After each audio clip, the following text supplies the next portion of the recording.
কৃপায় আমার এই মায়ের বাড়িতে মায়ের সদিচ্ছায় এই হরিনাম সংকীর্তনের অনুষ্ঠান আপনারা প্রতি বছরই শুনতে আসেন। গত বছর থেকে আমিও আপনাদের সঙ্গে সঙ্গে কীর্তন আস্বাদন এবং শ্রবণ কীর্তন করানোর জন্য আমরা এখানে আসি। আপনারা প্রাণ ভরে কীর্তন ভালোবাসেন, তাই সবাই ছুটে ছুটে কীর্তনের আসরের মধ্যে এসে কীর্তন গান শোনার চেষ্টা করেন। এই কীর্তন গান যার থেকে পেয়েছি সে আমার মহাপ্রভু, আমার নিমাই। আর আজকের সেই নিমাইয়ের জন্মদিন। আজকের সারা বিশ্ববাসী, ভারতবর্ষ থেকে আমেরিকা, আমেরিকা থেকে জাপান, জার্মান, রাশিয়া, পৃথিবীর যত দেশ রয়েছে, ইভেন এমনকি মিডল ইস্ট মানে আরব, এই দেশেও পর্যন্ত, আরব, ইরাক, ইরান, এই দেশে পর্যন্ত সব মানুষ কিন্তু একটা শব্দ জানে, যে ভগবানকে ডাকার জন্য একটা শব্দ ব্যবহার হয়, সেটা হচ্ছে হরে কৃষ্ণ। এই হরে কৃষ্ণ নাম আজ সারা বিশ্ববাসী যার কাছ থেকে শিখেছে সে হলো আমার শ্রীকৃষ্ণ চৈতন্য মহাপ্রভু। সেই শ্রীকৃষ্ণ চৈতন্য মহাপ্রভুর আজকের জন্মদিন। আজকের সারা ভারতবর্ষ জুড়ে হোলি এবং দোল পূর্ণিমার উৎসব তারা পালন করছে, কিন্তু আমাদের বাঙালিদের কাছে আমরা আরেকটু বেশি পেয়েছি। হোলিও পেয়েছি, দোলও পেয়েছি, তার সঙ্গে সঙ্গে মহাপ্রভুর জন্মদিনটাও পেয়ে গেছি। আমাদের বাঙালিদের ভাগ্য সব সময় চিরকাল একটু বেশিই ভালো থাকে। এই বাঙালিরা বলছে যে আজকের বাংলা যেটা ভাবে কালকের ভারতবর্ষ নাকি তাই ভাবে। সত্যি বাঙালিদের ভাগ্যে রাধাকৃষ্ণ মিলিত তনু সোনার গৌরাঙ্গ এসেছেন, এর থেকে বড় প্রাপ্তি আমাদের কাছে বাঙালিদের কাছে আর কি হতে পারে।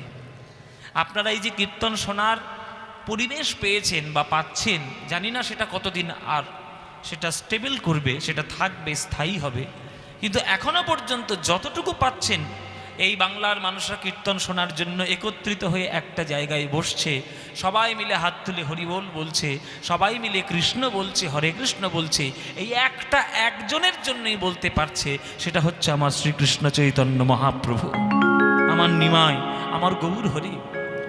যেদিন গৌর হরি জন্মগ্রহণ করেন সেই দিন থেকে আজ পর্যন্ত দিনটা 500 বছর ধরে হরিনাম কৃষ্ণ নাম আমরা সবাই গ্রহণ করতে পারছি। তাই বাঙালি হয়ে জন্ম নিয়েছেন, দোল খেলা খুব করেন, রং খেলা, হোলি খেলা খুবই করুন, কিন্তু ঘরের মন্দিরে গিয়ে বসে একবার গৌরের চরণে প্রণাম করে আসবেন, কারণ আজকের তার জন্মদিন। আজকের সারা বিশ্ববাসী আমরা মহাপ্রভুর জন্ম উৎসব পালন করছি। তাই বলছে আমার পদকর্তা, তিনি বলছেন যে কলি তিমির আকুল অখিল লোক হেরি গোরার বদন চাঁদ পরকাশ। শোনো শোনো, আকাশে যে চাঁদটি আছে সেটি কলঙ্ক যুক্ত, তার গায়ে ছোপ ছোপ দাগ রয়েছে, কিন্তু গৌরাঙ্গ বদন যেটা উদয় হয়েছে সেটা কলঙ্ক মুক্ত, কোন রকম কোনো দাগ আমার গৌরাঙ্গ মহাপ্রভুর জীবনে নাই, থাকতেই পারে না। তুমি চৈতন্য ভাগবত পড়ো, চৈতন্য চরিতামৃত পড়ো, বা বিধর্মী হয়ে তুমি চৈতন্যদেবের জীবনটিকে নিয়ে ইতিহাস করে একটু গবেষণা করো, দেখবে একটাও কালিমা দাগ তুমি তার মধ্যে তুমি কখনো দেখাতে পারবে না। ওই একটা বাঙালি, আমার সোনার নিমাই, আমার সোনার গৌরাঙ্গ, যে প্রেম সে আমাদের জন্য দিয়ে গেছে, আমরা বাঙালিরা তার জন্য ধন্য। বলে আকাশ যদি অন্ধকার হয়, রাত্রির বেলা সেই অন্ধকারের দূর করার জন্য চাঁদের উদয় হয়। চাঁদ এলে আকাশের অন্ধকার দূর হয়ে যায়, তেমনি কলিযুগের মানুষের হৃদয় থেকে অজ্ঞানের অন্ধকারকে দূর করার জন্য গৌরাঙ্গ মহাপ্রভুর বদন রূপী চাঁদের আজ উদয় হয়েছে আমার এই কলিযুগে।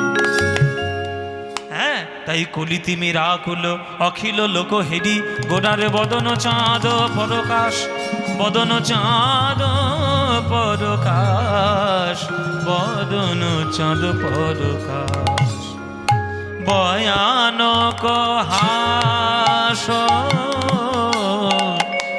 সুধাকর বরিশনে,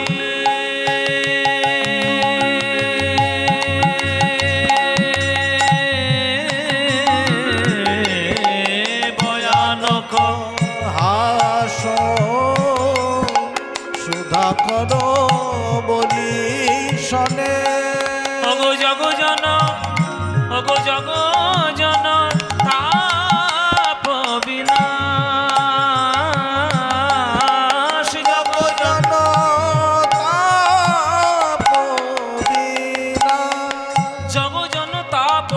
হাস জগজন তাপ বিনাশ, বিনাশ রে বিনাশ রে। আকাশের চাঁদের সঙ্গে আমার মহাপ্রভুর চাঁদের একটা মিলও আছে, আবার অমিলও রয়েছে। প্রথম মিল হচ্ছে যে চাঁদও আলো দেয়, গৌরাঙ্গ মহাপ্রভুর বদনটাও আলো দেয়। আর অমিল হচ্ছে চাঁদে কলঙ্ক আছে, গৌরাঙ্গ চাঁদে কোনো কলঙ্ক নেই। হ্যাঁ, গৌরাঙ্গ চাঁদ, তার মধ্যে সে আমাদের আকাশের চাঁদ যেমন বাইরে আলো দিতে পারে, কিন্তু ঘরের মধ্যে কখনো আলো দিতে পারবে না। কিন্তু গৌরাঙ্গ মহাপ্রভুর বদন চাঁদ, সে বাইরেও যেমন আলো দেবে, হৃদয় গুহার মধ্যেও আলো দিয়ে হৃদয়ের অন্ধকারটিকে চিরকালের মতো দূর করবে, তাই না? তাই মহাপ্রভুর চাঁদের সঙ্গে মহাপ্রভুর বদন মিলও আছে, আবার অমিলও আছে। চাঁদ উঠলে যেমন চোরের ভয় বেড়ে যায়, কিন্তু গৌরাঙ্গ বদন চাঁদ উঠলে চোরের ভয় চিরকালের মতো দূর হয়ে যায়। দেখবেন চাঁদের আলোতে চোরেদের চুরি করতে সুবিধা। হ্যাঁ, একটু মৃদু মৃদু আলো তো দেখা যায় কি দেখা যায় না, ওটা চুরির জন্য সুবিধা। কিন্তু গৌরাঙ্গ বদন চাঁদের ওই হৃদয়টা এমন আলো করবে যে ছয় চোর দূর হয়ে যাবে। ছয় চোর কি? কাম, ক্রোধ, লোভ, মোহ, মদ, মাৎসর্য। এই ছটা চোরের ভয় চিরকালের মতো দূর হয়। তাই ভয়ানক হাস। আচ্ছা, যদি চাঁদ হয় মহাপ্রভুর বদন, তাহলে জ্যোৎস্না কই? যেমন চাঁদের আলো জ্যোৎস্না, মহাপ্রভুর বদন চাঁদের জ্যোৎস্না কোথায়? বলে দেখো, মহাপ্রভুর মিষ্টি মুচকি হাসি, ওই হাসিটাই হচ্ছে মহাপ্রভুর জ্যোৎস্না। ভয়ানক হাস সুধাকর পরিশনে, ভয়ানক হাস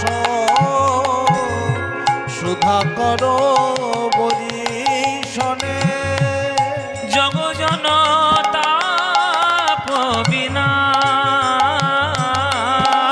জগজন তাপ বিনাশ।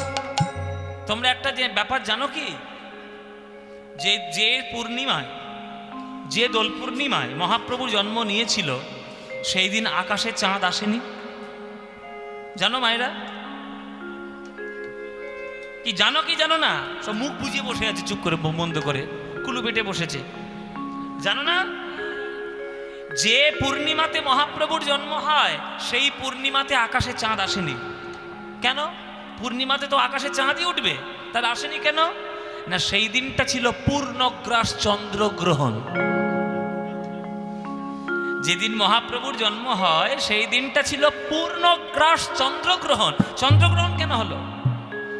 রাহু মনে মনে ভাবলো যে গৌরাঙ্গ বদন চাঁদ পৃথিবীতে জন্ম নিচ্ছে, গৌরাঙ্গ বদনে একবার দেখবে, আকাশের চাঁদের দিকে তাকাতে তার ইচ্ছে করবে না, তাও আকাশে গিয়ে কি করবে? ওকে গিলে ফেলাই ভালো। এই বলে রাহু তাকে গিলে ফেললো। মানে সেদিনটা ছিল পূর্ণগ্রাস চন্দ্রগ্রহণ। হ্যাঁ, তাহলে চন্দ্রগ্রহণ হয়েছে যে বলে সকল নদীয়ার ভক্তরা গঙ্গা স্নান করতে গিয়ে তারা করলেন হরিনাম গ্রহণ। আর সেই শুভক্ষণে জন্ম হলো নিমায়ের জন্মগ্রহণ। তাহলে একটা পূর্ণিমায় তিনটে গ্রহণ লেগেছিল নদীয়ার বুকে, নদীয়ার মাটিতে। একটা পূর্ণিমায় তিনটে গ্রহণ। কি করে তিনটে গ্রহণ হয়? আকাশে পূর্ণগ্রাস চন্দ্রগ্রহণ, নদীয়ার ভক্তদের হরিনাম গ্রহণ, আর সেই ক্ষণে মহাপ্রভুর জন্মগ্রহণ। এইরকম অভূতপূর্ব দিন আর বাংলায় কখনো হবে? কোনো দিন হয়নি। সেই মহাপ্রভু এসেছিল বলে আজকের আমরা কীর্তন পেয়েছি, রাধাকৃষ্ণের নাম পেয়েছি, কৃষ্ণ প্রেম পেয়েছি, আজকের কৃষ্ণ বলা শিখেছি নিমায়ের জন্য। ভক্ত কল্পতরুর হৃদয়ে সকল ফলের সমাহার এই মহাপ্রভুর জন্য হয়েছে। ভকত কল্পতরু অন্তরে অন্তরে, ভকত কল্পতরু অন্তরে অন্তরে, ভকত কল্পতরু অন্তরে অন্তরে, ভকত কল্পতরু অন্তরে অন্তরে, রূপয়ে ঠামহি ঠাম রে, রূপয়ে ঠামই ঠাম রে, তোছু পদতলে অবলম্বনে পথিক, তোছু পদতলে অবলম্বনে পথিক, পুরায়ে নিজ নিজ কাম রে, পুরায়ে নিজ নিজ কাম রে। বলে মহাপ্রভুর জন্মগ্রহণ সমুদ্র মন্থনের সঙ্গে তুলনা করা যেতে পারে। সমুদ্র মন্থন বলে একটা ঘটনা ঘটেছিল, আপনারা সবাই জানেন। হ্যাঁ, সমুদ্র মন্থনে অনেক দামি দামি জিনিস উঠেছে। এই যে মা লক্ষ্মীর জন্ম হয়েছিল সমুদ্র মন্থনে, চন্দ্র দেবতার জন্ম হয়েছিল সমুদ্র মন্থনে, কল্পতরু বৃক্ষের জন্ম হয়েছিল সমুদ্র মন্থনে।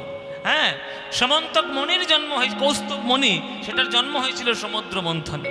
তারপরে ঐরাবত হাতি, তার জন্ম হয়েছিল সমুদ্র মন্থনে। অমৃত জন্ম নিল সমুদ্র মন্থন। কত ভালো ভালো জিনিস। ধন্বন্তরীর জন্ম হয়েছিল সমুদ্র মন্থনে। এই যে রোগ আমাদের সমস্ত কিছু হচ্ছে, তার ওষুধ যিনি তৈরি করেন, যে দেবতা ধন্বন্তরী, সেই ধন্বন্তরীর জন্মও কিন্তু সমুদ্র মন্থনে। হ্যাঁ, তো সেই সমুদ্র মন্থনে যেমন ভালো ভালো জিনিস উঠলো, তেমনি কলিযুগে মহাপ্রভুর জন্ম যখন হলো, পদকর্তা বলছেন তখনও মনে হয় একটা সমুদ্র মন্থন হয়েছিল, তবে একটা এই ভালো ভালো জিনিস আমরা পেলাম। তাহলে কি পেলাম? তাহলে শোনো, আমরা কলিযুগের সমুদ্র মন্থনে একটা কল্পতরু বৃক্ষ পেয়েছি। কল্পতরু বৃক্ষটা কি? ভকত কল্পতরু অন্তরে অন্তরে, ভকত কল্পতরু অন্তরে অন্তরে। ভক্তরূপী কল্পতরু। কল্পতরু আমাদের কলিযুগের ক্ষেত্রে দুজন রয়েছে। কে কে? একজন হচ্ছে গুরু, আর একজন হচ্ছে বৈষ্ণব। গুরুদেবের প্রণাম করার সময় বলেন না, জয় জয় শ্রী গুরু প্রেম কল্পতরু, তাহলে গুরুদেব প্রেম কল্পতরু। আবার যখন বলেন বৈষ্ণবদেরকে প্রণাম করেন, তখন কি বলেন? বাঞ্ছা কল্পতরু ভ্যশ্চ কৃপা সিন্ধুভ্য এব চ, তাহলে বৈষ্ণব বাঞ্ছা কল্পতরু। তাহলে গুরু আর বৈষ্ণব রূপী কল্পতরু বৃক্ষ আমাদের কলিযুগে আমরা লাভ করেছি। কল্পতরু কাকে বলে মায়েরা? যে গাছের কাছে আপনি যা কিছু কল্পনা করবেন তাই পেয়ে যাবেন, আবার সেই গাছটি ব্রহ্মার এক কল্পকাল বেঁচে থাকে, তাকে বলা হয় কল্পতরু। এই যে 1 জানুয়ারির দিন যেমন রামকৃষ্ণ ঠাকুরের কল্পতরু উৎসব হয়, রামকৃষ্ণ কল্পতরু হয়েছিলেন, যে যা চেয়েছেন তাকে তাই দিয়ে দিয়েছে রামকৃষ্ণ ঠাকুর। ওই কল্পতরু, যা চাইবেন তাই পাবেন। এইবার কথা হচ্ছে আপনি চাইবেনটা কি?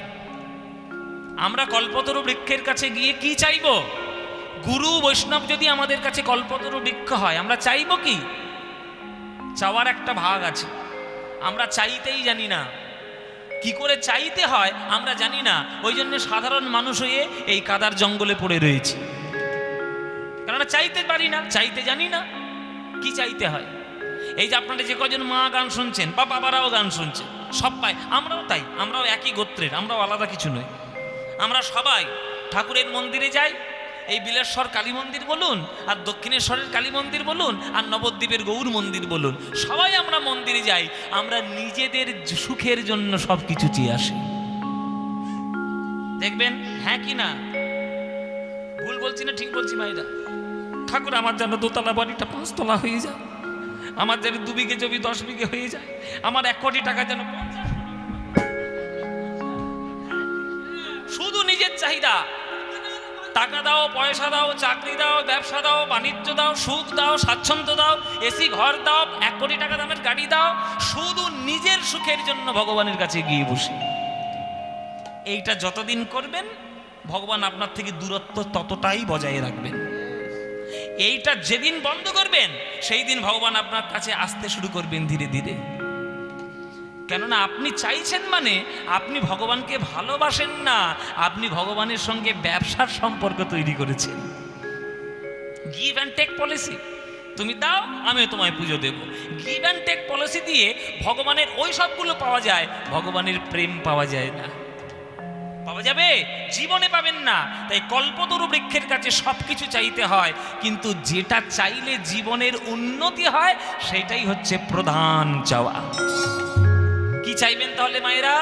আজ থেকে মন্দিরে যখন যাবেন, ঠাকুরের কাছে বলবেন যে হে প্রভু, হে ঈশ্বর, তুমি আমার একটা সুস্থ জীবন দিয়েছ, সুস্থ মস্তিষ্ক দিয়েছ, সুস্থ দেহ মন প্রাণ দিয়েছ। জগতে যেটুকু অধিকার করার দরকার সেটা আমি আমার কর্ম দিয়ে আমি করে নেব, কিন্তু তোমার কাছে ওই সব আমার চাওয়ার কিছু নেই। তোমার কাছে যদি আমার চাইতেই হয়, তুমি শুধু তোমার চরণের অফুরন্ত প্রেম ভক্তি প্রদান করো, আর কিচ্ছু আমি চাই না। এটা যেদিন চাইবেন সেই দিন ভগবান আপনার কাছে আসবে, নইলে ভগবান দূরত্ব বজায় রাখবে।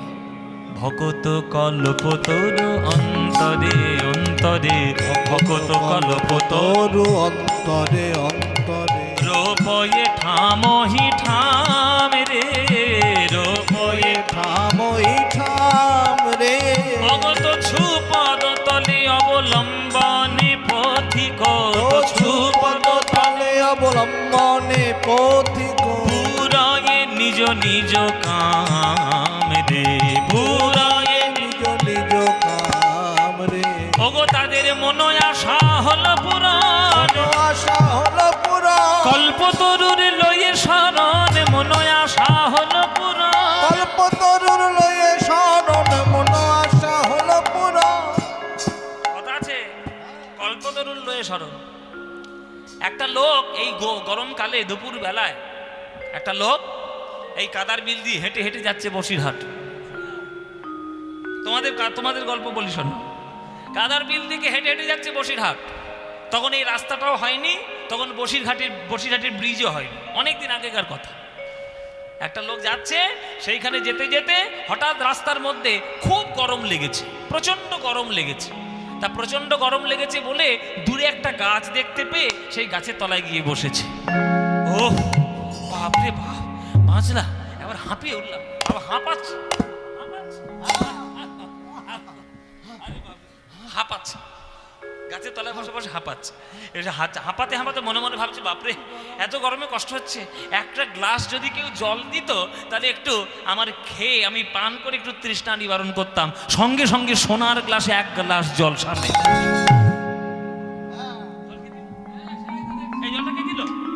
সব পুনাশি গাছে ভূত টুত আছে নাকি রে বাবা? বাবা যে গাছের তলায় বসেছে সেই গাছটা কল্পবৃক্ষ, সে জানে না। সেই গাছটাই কল্পতরু, ও জানে না। জল চেয়েছে, জল চলে এসছে। জল খাওয়ার পর মনে মনে ভাবছে, জলটা তো খেলাম, অনেকক্ষণ ঘর থেকে বেরিয়েছি, বড্ড খিদে পেয়েছে, আলু সিদ্ধ ভাত যদি কেউ দিত রে বাবা, একটু খেয়ে শান্তি পেতাম। সঙ্গে সঙ্গে 10 রকমের তরকারি আর ভাত সব পেয়ে গেল। এবার ভাত টাত খেয়ে নিয়ে মনে মনে ভাবছে, এই খাওয়া খেয়ে আর কি বাইরে যাওয়া যায়, এখানে একটু বিশ্রাম করে নিলেই ভালো হতো, যদি কেউ একটা 17 ইঞ্চি বিছিয়ে দিত। সঙ্গে সঙ্গে একটা সোনার খাট, খাটের ওপর শুয়ে শুয়ে মনে মনে ভাবছে, ওহো এত সুন্দর নরম বিছানা, হ্যাঁ এত দূর হেঁটে হেঁটে আসছি, পায়ে একেবারে যন্ত্রণায় কাহিল হয়ে গেল, কোনো সুন্দরী রমণী এসে যদি একটু চরণ সেবা। এইরকম তার মনের বাসনা। সঙ্গে সঙ্গে আকাশ থেকে একটা পরী নেমে এসে, হ্যাঁ নাচ পরী নেমে এসে চার চরণ সেবা করছে। দেখুন কামনা কেমন বাড়ছে দেখুন। প্রথমে জল থেকে শুরু করেছে, এখন সুন্দরী রমণী পর্যন্ত ঠেকেছে। এরপরে যে আর কি কি চাইবে তার কোনো ঠিক নেই। জল চাইলো, জল পেলো, ভাত চাইলো, ভাত পেলো, বিছানা চাইলো, বিছানা পেলো, সুন্দরী রমণী চাইলো, রমণী পেয়ে গেল। হঠাৎ তার কি করতে মনে উঠেছে, বলে বাবা এত সুন্দরবন এলাকা, এইখানে যদি একটা রয়্যাল বেঙ্গল টাইগার আসে। যেই ভেবেছে রয়্যাল বেঙ্গল টাইগার সবনি একটা আগে উড়ে এসে নেমে এসে আলম করে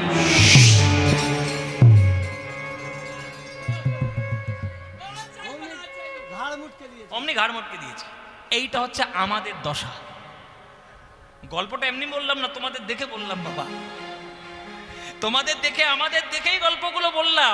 আমরা চাইতে চাইতে চাইতে চাইতে কি চাইতে হয় আলটিমেটলি সেইটাই আমরা জানি না। তাই ভগবানের কাছে উল্টো পাল্টা জিনিস চেয়ে জীবনকে বরবাদ করছি। ভগবানকে যদি সঠিকভাবে আস্বাদন করতে চাও, তার চরণের ভক্তি প্রেম চাও, আর কিচ্ছু চাইবে না।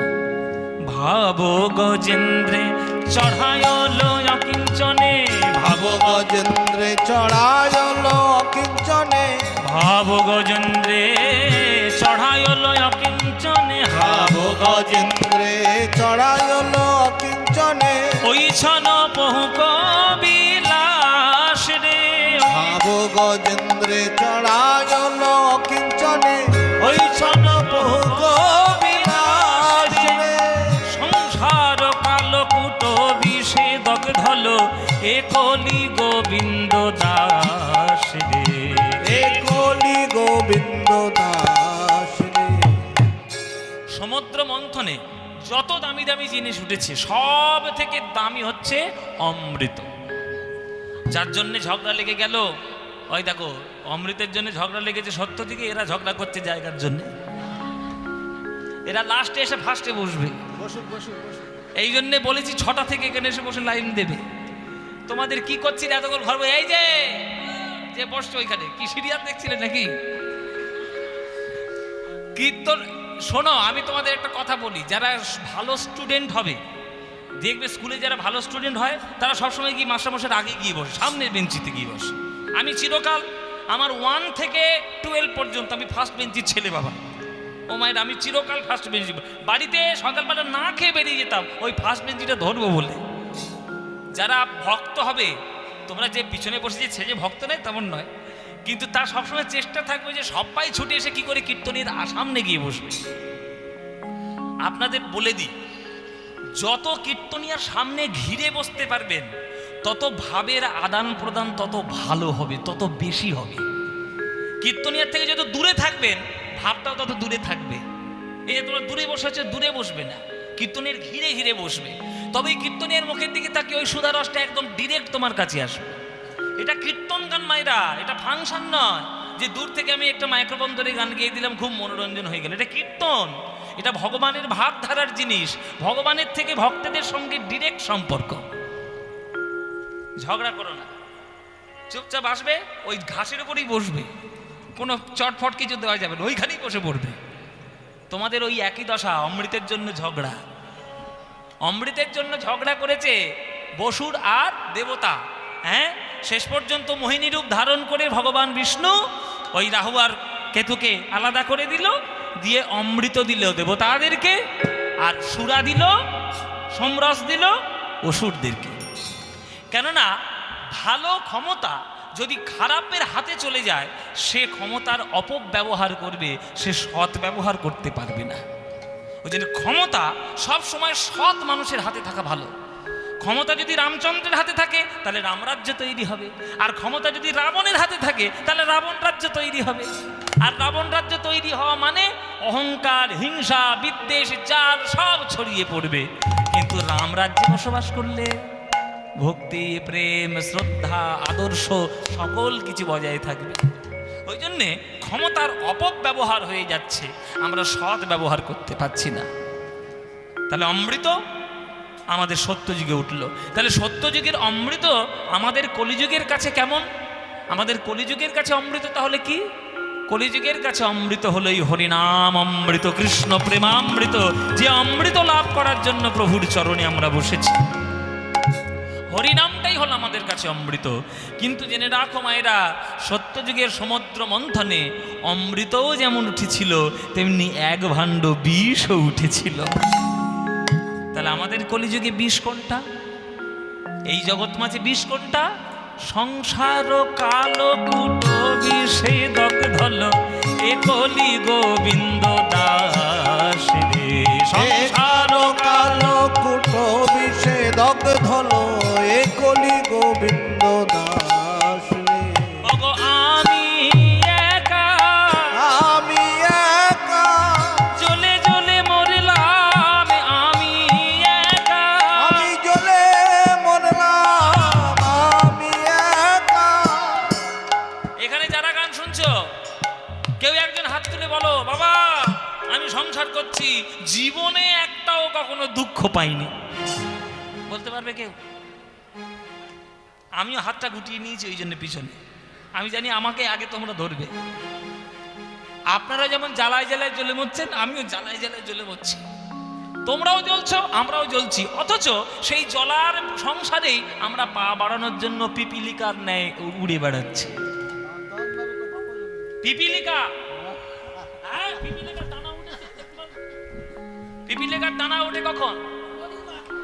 পিপিলিকার দানা ওঠে মরিবার তরে, যখন দেখবেন বর্ষাকালে পিঁপড়ের দানা ওঠে। আর আগুন দেখলেই তারা হঠাৎ করে গিয়ে উপড়ে গিয়ে পড়ে। কেন? তারা ভেবেছে ওইটা বোধহয় সুখের জগৎ, বেশ জল জল করছে, কিন্তু ওখানে যে পুড়ে মরতে হবে সেটা আমরা জানি না, সে বুঝি না। আমরাও তেমনি, এই সংসারটা দাউ দাউ করে জ্বলছে, এই দাউ দাউ করে সংসার জ্বলছে, কিন্তু আমরা পিঁপড়ের মতো গিয়ে উড়ে পড়ছি ওই সংসারেই। এইটাই আমাদের কাছে জ্বালা। তাহলে কি হবে? ওই সংসার রূপী জ্বালা থেকে বাঁচবো কি করে? সংসার কালো কুটো বিষে দগ্ধল, এ কলি গোবিন্দ দাস রে। এ কলি গোবিন্দ দাস রে। বলে আমি একা আমি একা জ্বলে জ্বলে মরলাম, আমি একা জলে মরলাম, আমি একা সংসারে কালো কুটো বিষ পানে, আমি একা সংসার কাল কুটো বিষ পানে, আমি একা কাল কুটো বিষ পানে জ্বালাই জ্বালাই জ্বলে গেলাম, কাল কুটো বিষ পানে জ্বালাই জ্বালাই জ্বলে গেলাম, কাল কুটো বিষ পানে জ্বালাই জ্বালাই জ্বলে গেল, কাল কুটো বিষ পানে জ্বালাই জ্বালাই জ্বলে গেলাম, কাল কুটো বিষ পানে আমি একা। সংসার কালো কুটো বিষে দগ্ধ হলো, এ কলি গোবিন্দ দাস রে, এ কলি গোবিন্দ দাস রে। বলতো সেই বিষের জ্বালা মেটানোর জন্য বিষটা পান কে করেছিল? বিষটা কে পান করেছিল? হ্যাঁ, শিব ঠাকুর। এই যে শিব পূজা তোমরা করো, আপনাদের কত ভ্রান্ত ধারণা আছে আপনারা নিজেরা জানেন? যারা নিজেরাই গাঁজা খেয়ে বসে থাকে তারাই শিবকে গাঁজাখোর বলে। হ্যাঁ, বলে শিব নাকি গাঁজা খায়, আর তুই তো নিজে খাস। নিজের কামনা বাসনাটা ভগবানকে দিয়ে পূরণ করে নিও না, ওসব তোমাদের মনের ভ্রম। শাস্ত্রে কোথাও কোনোদিন বলা হয়নি যে শিব গাঁজা পান করে। আপনি শিব পুরাণ খুলে দেখান দেখি, শিবপুরাণের পাতা উল্টান, ওটা দেখান যে একটা শ্লোকের মধ্যে বলা যায় যে শিব গাঁজা খেয়ে বসে আছে। শিবের মতো যোগী, শিবের মতো বৈষ্ণব, শিবের মতো গাম্ভীর্য, শিবের মতো শক্তিমান একটাও নেই বৈষ্ণব জগতে, কেউ নেই। এই জগতে নৃত্য তৈরি হচ্ছে কোত্থেকে জানো? শিবের থেকে। নটরাজ তার হাতে যেমন ডমরু রয়েছে, তার অঙ্গভঙ্গির মধ্যে নাচ রয়েছে। শিবকে তোমরা এত ফালতুভাবে, আমরা বাঙালিরা বিশেষ করে এত ফালতুভাবে আমাদের মনের মধ্যে রিপ্রেজেন্ট করি যে শিবের ডেফিনেশন বদলে গেছে আমাদের কাছে। আমাদের কাছে শিবের মানে, শিব পুজো করা মানে একটা ভালো বর হবে, আর শিব পুজো করা মানে আমি গাঁজা খেয়ে পড়ে থাকবো আর বোম বোম করে বের। এইটা শিব পূজার মানে নয়। শিব হচ্ছে জগতের মঙ্গলময় ভগবান। যখন বিষের জ্বালায় পুরো জগৎ ছটপট করছে, কোনো দেবতা এগিয়ে আসেনি, একমাত্র শিব এগিয়ে এসছে। মানে কত বড় দেবতা হলেও তারা স্বার্থপর, জগতের জন্য তারা প্রাণ দিতে তারা রাজি নয়, কিন্তু শিব রাজি। ওই জন্য বলেছে বৈষ্ণব জন তো তেন কহিয়ে যে পীড় পরায়ে জানি রে। কাকে বলবেন বৈষ্ণব? যে পরের দুঃখে নিজের জীবনকে উৎসর্গ করে দিতে পারে, সেই হচ্ছে প্রকৃত বৈষ্ণব, সেটা শিব। শিব তাই সেই বিষ পান করল, কিন্তু মরল তো না, তো মরল তো না। শিব কি মরে গেছিল বিষ পান করে? মরেনি। কেন মরেনি? না, যেহেতু সে দেবতা, অমৃতের এক ভাগ তার খাওয়া হয়ে গেছিল। আরে অমৃত তো খেয়ে নিয়েছে, অমর হয়ে গেছে, বা সে যতই বিষ পান করুক না কেন, সে কি আর মরবে? কিন্তু বিষের জ্বালা, গলা নীল হয়ে গেল, পেটের মধ্যে পড়ে ছটপট করছে, এত তীব্র বিষ। সেই বিষের জ্বালা মেটানোর জন্য স্বয়ং মা দুর্গা এলেন। কি রূপ ধরে? তারা মা রূপ ধরে, তারিণী রূপ ধারণ করে, স্ত্রী হয়ে নিজের স্তনদুগ্ধ পান করিয়ে তবেই সেই শিবের জ্বালার অঙ্গ জ্বালা দূর করেছিল মাতৃরূপে। তাই স্ত্রী যে কেবলমাত্র স্ত্রী তা নয়, এই দুর্গার চরিত্র দেখো যে শিব এমন জ্বালায় ছটপট করছে, সেই জ্বালাটাকে রক্ষা করার জন্য মা তার সুধাধার শিবকে দিয়েছে। আমাদের ভারতবর্ষের শাস্ত্রের দর্শন যেসব বোঝে না, যারা বোঝে না, মূর্খের থেকে আর কিছু নয়। একটা শাস্ত্র, একটা বই পড়তে গেলে ভেতরের দর্শনগুলো পড়তে হবে। এমনি এমনি শুধু ওই লোকাচারে পুজো করলে হবে না। তাই শিব মঙ্গলময়। আমরা কি বলি? সত্যম শিবম সুন্দরম। শিবের মতো সত্য কেউ নাই, শিবের মতো মঙ্গলময়ও কেউ নাই, আর শিবের মতো সুন্দরও কেউ নাই। তাহলে শিব ঠাকুর যেমন জগতের কল্যাণের জন্য অমৃত পান করার পরে তবে বিষ পান করেছিল, তাই সে মরেনি। আমরা তত্ত্বে জানতে পারলাম যে সংসারটাও নাকি জ্বালায় জ্বালায় বিষের মতো সমান। তাহলে এই সংসার জ্বালা থেকে আমরা নিবৃত্তি পাবো কি করে? কি করে নিবৃত্তি পাবো? তাই সংসারে জ্বালা পান করার আগে, সংসারে বিষ পান করার আগে একবার অমৃতের ধারা বদনের মধ্যে নিয়ে নাও। তাহলে অমৃতের ধারা কোথায় পাবে? বৈষ্ণবের কাছে পাবে। শিব হলো বৈষ্ণব, তাহলে বৈষ্ণবের কাছে অমৃত ধারা রয়েছে। হ্যাঁ, তাহলে অমৃত ধারা কোথায় পাবে? গুরুর চরণ আশ্রয় করো, বৈষ্ণব চরণ আশ্রয় করো। সেই গুরু বৈষ্ণবের কাছ থেকে হরিনাম কৃষ্ণ নাম অমৃত যদি একবারে গ্রহণ করে নিতে পারো, আর সংসারে জ্বালা কোনোদিন স্পর্শ করবে না। সবাই সংসার করার আগে হরি নামামৃত গ্রহণ করে নাও প্রাণ ভরে, তাহলে দেখবে আর সংসারের জ্বালা কখনো তোমায় স্পর্শ করতে পারবে না। যেখানেই থাকবে, যেভাবেই থাকবে, যে অবস্থাতেই থাকবে, কুঁড়ে ঘরে থাকো আর এসি ঘরে থাকো, যেখানেই যেমন ভাবে থাকো, সকল পরিস্থিতিকে সমান বানিয়ে নেবে। একটা গরিবের কাছে কুঁড়ে ঘরও যেমন সমান, একটা বড় লোকের কাছে এসি ঘরও সমান। দুটোই শোবার জায়গা, দুটোই ঘুমানোর জায়গা, শুধু মনের পার্থক্য আর মনের ভ্রম। ওইখানে গেলে বোধহয় বেশি সুখ, আর এইখানে বোধহয় কম সুখ। না, সুখ আর দুঃখ দুটোই বন্ধন মায়েরা। একটা লোহার বন্ধন, একটা সোনার বন্ধন। একটা লোহার শিকল, একটা সোনার শিকল। দুঃখ যদি লোহার শিকল হয়, সুখ হচ্ছে সোনার শিকল, কিন্তু দুটোই বন্ধনের কারণ। তাই গুরু বৈষ্ণবের চরণ আশ্রয় করুন, আশ্রয় করে গৌরাঙ্গ নাম কৃষ্ণ নাম রূপী অমৃত গ্রহণ করুন, দেখবেন সংসারের জ্বালা কোনো দিন ধরবে না। ভজ গৌরাঙ্গ কহ গৌরাঙ্গ লহ গৌরাঙ্গের নাম রে, ভজ গৌরাঙ্গ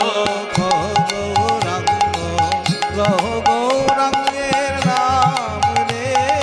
যে জনা গৌরাঙ্গ ভজে সে হয় আমার প্রাণ রে।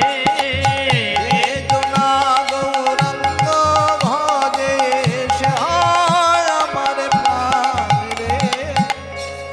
গাইব না বন্ধ করে দেবো গানটা? ভালো লাগে। গাইব না বন্ধ করবো গানটা?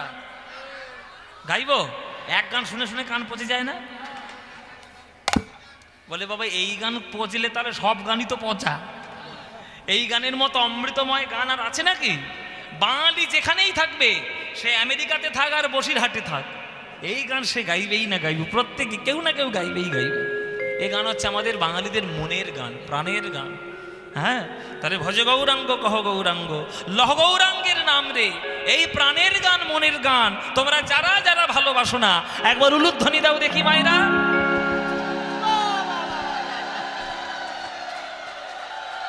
আবার শুরু করেছে। সিরিয়াল দেখেছে, সিরিয়াল দেখেছে। ভক্তি একবারে উপচে পড়ছে। কি বলেছি, কি করে কানে ঢুকেছে যে কথাটা বলেছি। আমি বলেছি যাদের যাদের এই গানটা ভাল লাগে না তারা উলুধ্বনি দাও, অনুরুধ্বনি দিচ্ছে।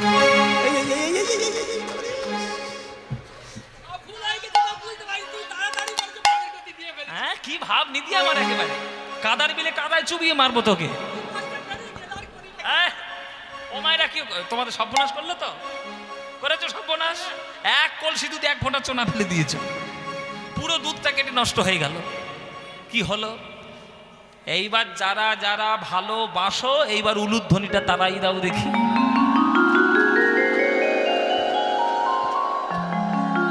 হ্যাঁ, ভালোবাসে, ভালোবাসে। ভুল করে দিয়ে ফেলেছে, কি করবে? ভুল করে দিয়ে ফেলেছে মায়েরা। ওই জন্য বলি সিরিয়াল টিরিয়াল কম দেখো, মাথা খাচ্ছে ওই সিরিয়ালগুলো। সব সংসারে অশান্তি ধরেছে, চোখের 12টা বেজেছে, মাথার 12টাও বেজেছে, আর সংসারেরও 12টা বেজেছে। আর আমরা এমন একটা জগৎ আমরা বাস করছি, আমাদের এমন মাথা খারাপ যে ওই ভালো জিনিস বাদ দিয়ে খারাপ জিনিসগুলোকে ঘরের মধ্যে নিয়ে ঢোকানোর চেষ্টা করছে। করবেন না। নিজের ঘরে বসে থাকলে নিজের ঠাকুর ঘরে বসে বসে কর্তার নিয়ে সন্ধ্যেবেলায় কীর্তন করুন, টিভির সামনে বসবেন না। হ্যাঁ, আর যদি টিভির সামনে বসেন, ভালো জিনিস দেখুন, রামায়ণ দেখুন, রামকৃষ্ণ দেখুন, মহাভারত দেখুন, শ্রীকৃষ্ণ দেখুন। যেটা দেখলে আপনার জীবনে অমৃত লাভ করবে সেগুলো দেখুন। এই গৌরাঙ্গ নাম, আমাদের ছোটবেলায় না আমরা একটা সিরিয়াল দেখতাম, ওই যিশু সেনগুপ্ত আছে না, ও করতো, ওর একদম মহাপ্রভুর মতো দেখতে ছিল, কি সুন্দর দেখতে। আমাদের ছোটবেলায় আমরা ওই মহাপ্রভু সিরিয়াল দেখতাম, আমার খুব নেশা ছিল ওই দেখার। ওইটা দেখে তবে স্কুলে যাব। মহাপ্রভু কি ভালো লাগতো দেখতে। হ্যাঁ, ওই মহাপ্রভু সিরিয়াল দেখুন, যেগুলো দেখলে জীবনের অমৃত লাভ হবে সেইগুলো দেখবেন, বাকি বাদ দেবেন। ভজ গৌরাঙ্গ কহ গৌরাঙ্গ।